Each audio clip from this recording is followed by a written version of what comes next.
আসসালামু আলাইকুম ওয়া রাহমাতুল্লাহি ওয়া বারাকাতুহু। আশা করি সবাই ভালো আছেন। গতকাল আমাদের ময়মনসিংহে শিক্ষামন্ত্রী আগমন হয়েছে। শিক্ষামন্ত্রী আগমনের মাঝে কিছু বক্তব্য, কিছু কথোপকথন শুনলাম। এর মাঝে আমাদের মন্ত্রী সাহেবের বক্তব্যের মাঝে জনগণের বক্তব্যই বেশি ছিল, মানে মিডিয়া যারা ছিল।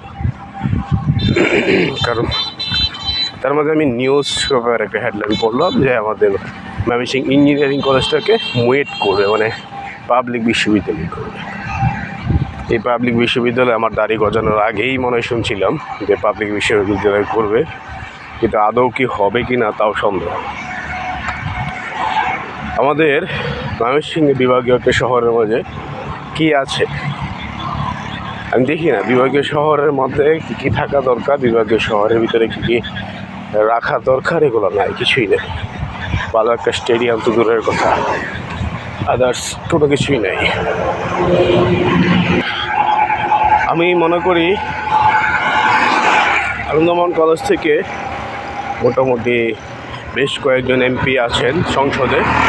আনন্দমোহন কলেজকে এখনও পাবলিক বিশ্ববিদ্যালয় করতে পারেন নাই। এটা আপনাদের ব্যর্থতা, চরম ব্যর্থতা।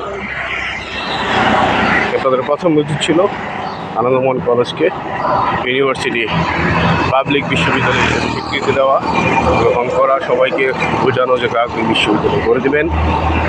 তারপর আছে আমাদের বুয়েট এবং ময়মনসিংহ ইঞ্জিনিয়ারিং কলেজকে পাবলিক বিশ্ববিদ্যালয় হিসেবে করে দিলেন, কিন্তু তাও করেননি। পাকিস্তান আমল থেকে, ব্রিটিশ আমল থেকে একটা কৃষি বিশ্ববিদ্যালয়, তার পরিস্থিতি এখন ভয়াবহ খারাপ। আমাদের ময়মনসিংহ বিভাগীয় শহরের মাঝে কোনো কিছুই নাই, সব খালি খাওয়া পাঠি।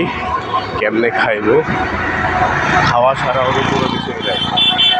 আওয়ামী লীগ খাইছে, বিএনপি খাইব, জামাত গেলে জামাতও খাইতো, বসে সব নেতাকর্মী খালি খাই, কোনো উন্নয়ন নাই। দেখো নাসার অবস্থাটা, দেখো ছবিগুলো দেখছো, ছবিটা দেখো তুমি একবারে চিন্তা করো। এই ছবিটা, এই যে রেলে চাঁদ, রেলে চাঁদ, পিছনে পৃথিবী, সূর্যের আলোটা পড়তে চাঁদের উপরে, চাঁদ জায়গাটা তো মনে করলাম পৃথিবীতে ভ্যানিশ করে দিয়েছে। আরো ছবি দেখাই তোমার, তাহলে বুঝবা। ঠিক আছে।